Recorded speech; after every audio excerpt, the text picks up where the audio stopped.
Well, listeners, as you know, Glam Fest is coming up very, very quickly, and another one of the bands that is on the bill on this amazing festival is on the phone right now. We're about to chat to Daniel from Tyketto about this amazing festival that I know a lot of you out there have already got tickets to, and I know a few of you out there are still thinking about coming along. So to find out a little bit more about the festival and also what's been going on in the last few years in Tyketto, we thought we would actually get Daniel on the phone. So welcome to the program, mate. Oh, my pleasure. Yeah, let's get people down to this show, man. This is a big first for so many of us. It is, mate. The Glam Fest last year sold out so quickly, and this year the tickets are going so quick as well, and it's an absolutely amazing lineup. But this is actually your band's first trip here to Australia, so tell us a little bit about how you feel about being part of such an amazing festival.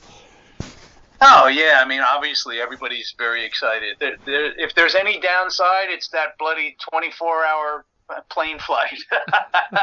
But, that's what it takes to get where you want to play. So, but, yeah, the guys are all very excited. A band at our level, which is kind of like mid-level, I would say, the opportunity doesn't often present itself to go that far afield in the world and play your music. So I've talked to people for years about coming down there, whether it's with Tyketto or solo acoustic or whatever.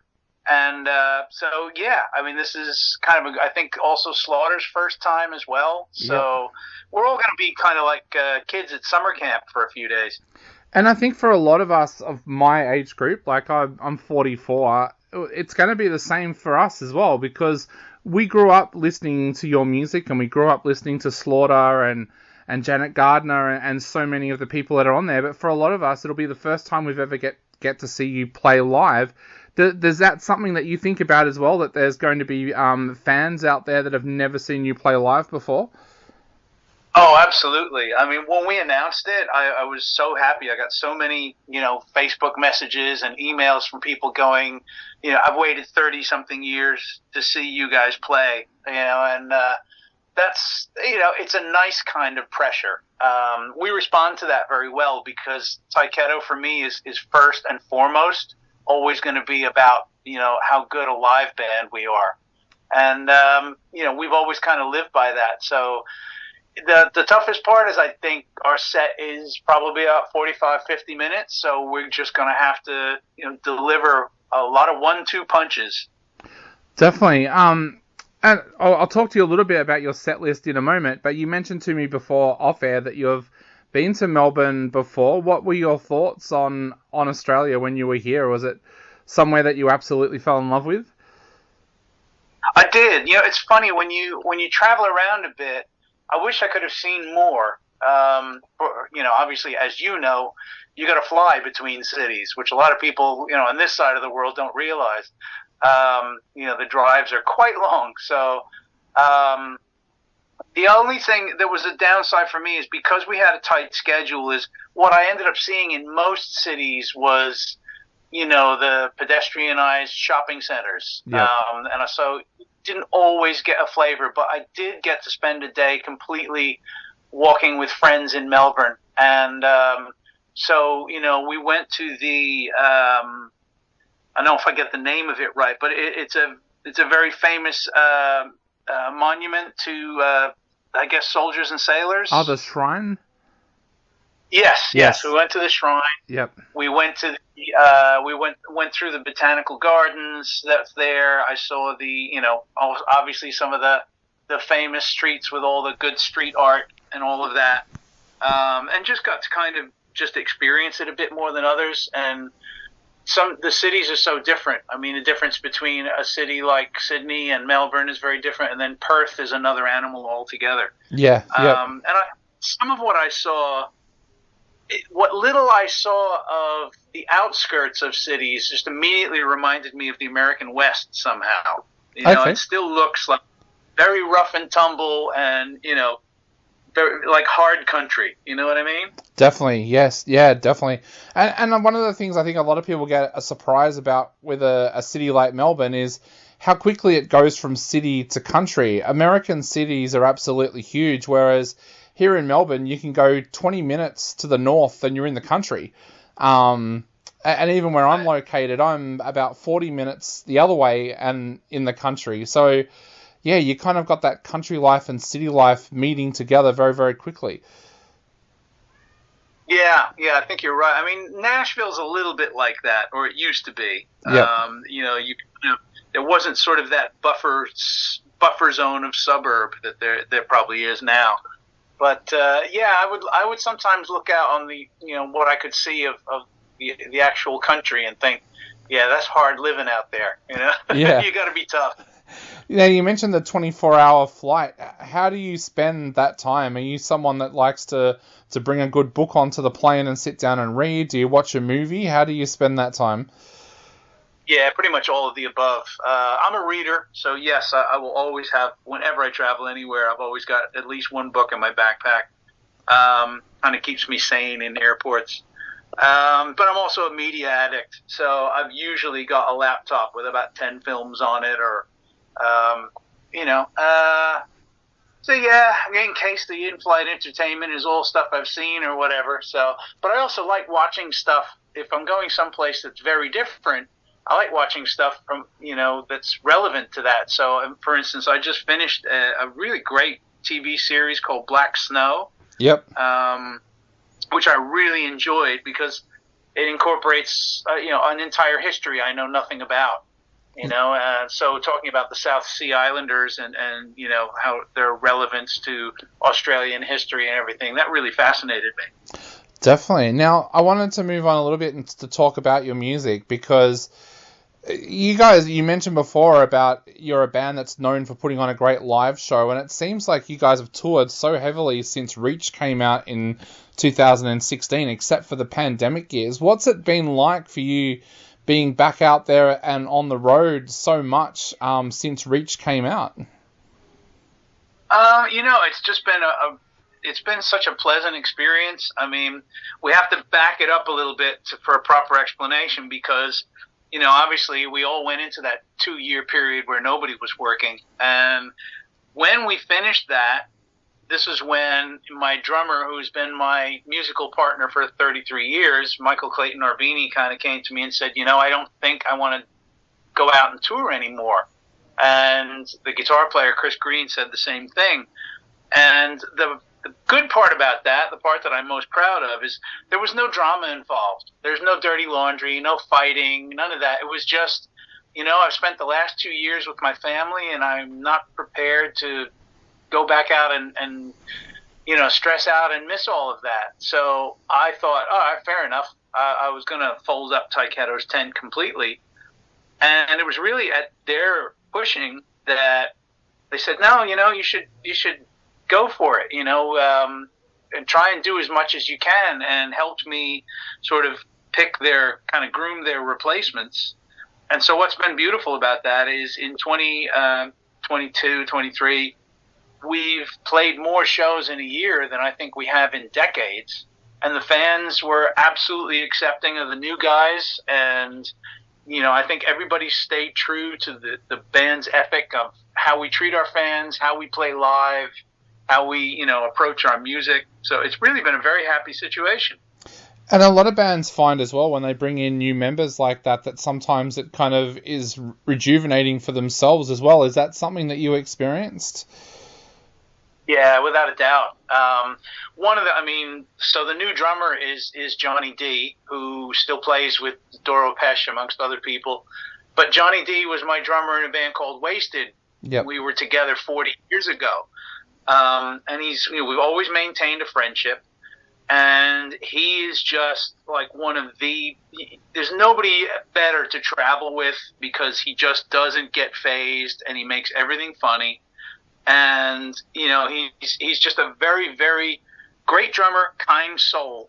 And that's also true of the new guitar player, Harry Scott Elliott. He's just as, kind of easygoing and as kind a person as you could want to be, which as you get older, which I am, you kind of cut down on the things you're willing to put up with when you're out there traveling.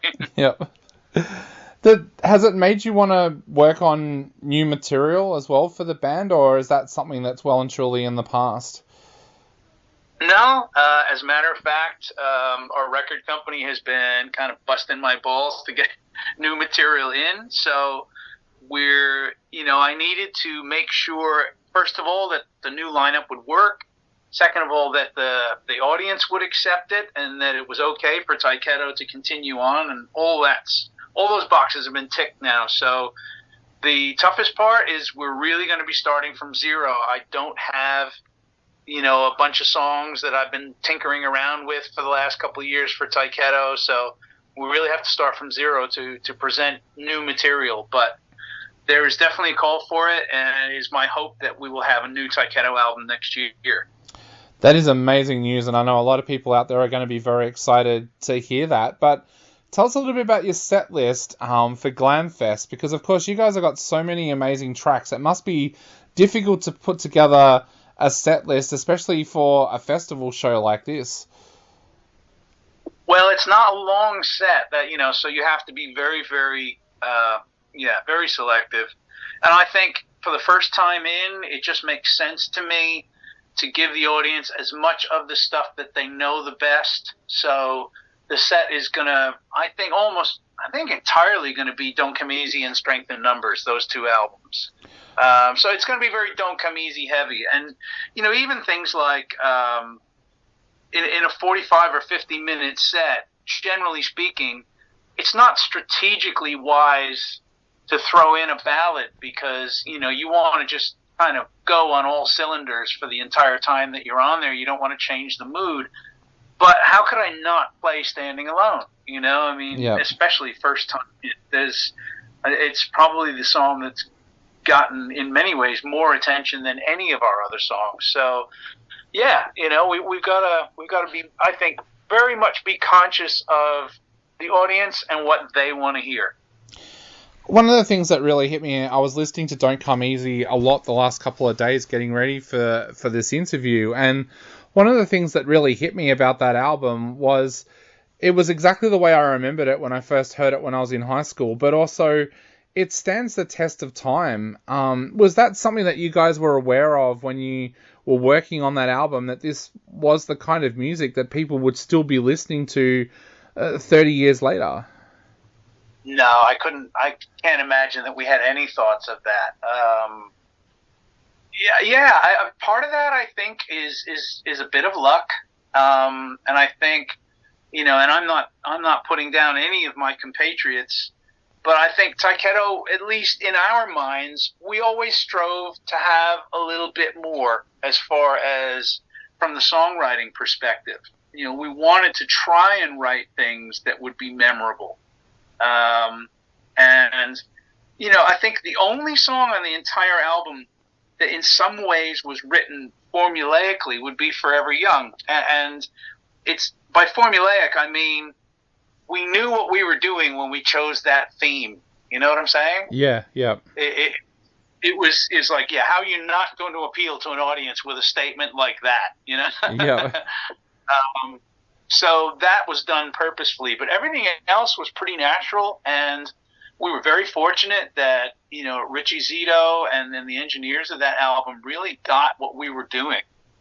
And man, we got to work in some of the best studios on the planet doing that album. So a lot of things just fell into a really good place for that record. And, the only sad thing is that it, got shelved for 6 to 8 months when it could have been released much earlier. Definitely. And now the lineup that you're part of, as we mentioned, there's bands like Slaughter on there as well. You would have played probably a number of festivals with those guys over the years. Is there any bands on this Glam Fest list that you're looking forward to being able to stand back and watch after your set or before your set? Well, I want to see quite a few of them because they're friends, you know. Janet Gardner and Justin, are just two people that I love very much. And, she is just a wonderful singer. So I like to watch her work. Heat is such a strong live band, and Kenny again is a friend. I haven't quite decided if I want to see Heat, only because if they're really over the top energetic, I'm thinking, how am I going to keep up with that? But I've never seen Jet Boy, so yeah, I definitely want to see Jet Boy. That's a band that I liked back in the day, but just never got the chance to do shows with. So it's kind of going to be like summer camp for us. We all sort of know each other, and we'll be traveling in packs, and there's bound to be some silliness before it's all done. Well, you've just made it sound even more exciting. I'm already like a kid getting ready for Christmas. I'm counting down the days now for the festival, so I cannot wait. But to finish off, Daniel, what would you like to say to people out there who are already coming along, and also to those people that are thinking about grabbing a ticket to Glam Fest 2024?